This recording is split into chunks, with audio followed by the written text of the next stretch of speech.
waaw léegi salaamaaleykum naa di nuyu ñëpp rek di leen ziar di leen jox ku ci nekk rek wàccuwaayam di ziaraat ñëpp rek ci bés bu tedd bi muy màggalum yonent bi sallallahu alayhi wa sallam te nag man maay président jamaatul Fathul Mubin di muridina Cheikh Sidi Yaxya jamaa bi nag dafa nekk loo xamante ne maanaam njabootu Cheikh Sidi Yaxya moo ko tax a jóg te ci kaw njaboot bi kóllëre bon au début ci lañ àndee léegi nag kóllëre bi dafa nekk loo xamante ne way jur yi la woon ñoo ko commencé woon bi way jur yi nag demee ba yàlla def ni ñu commencé màggal di jël âge ñu jël affaire yi jox ko suñuy mag tamit biñ demee ba nga xamante ne ni bon ñoom it dem nañ ba ndigal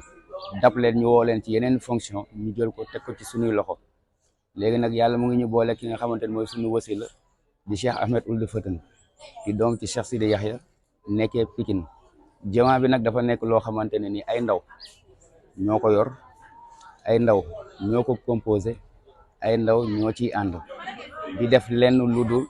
liggéeyal ki nga xamante ne ni mooy wàlliwu yàlla bi di xutbu samaan di Cheikh Sidi Yaxya ci kaw loolu nag ñu ànd ci ak sunu wasila Cheikh Ahmed Ould Fatan ci ànd boo xamante ne àndu ngor la àndu diine àndu kóllëre ngir lan di doxal li nga xamante ne moom la fi mag ñi bàyyi woon loolu nag moo waral ñu dem ba nga xamante ne ni moom moo jur maanaam lii ngay gis léegi nag te lii wax dëgg yàlla ñu ngi ko commencé depuis Pikine am na gàmmu boo xamante ne ni moom lañ fay defal Cheikh Sidi Yaxya chaque année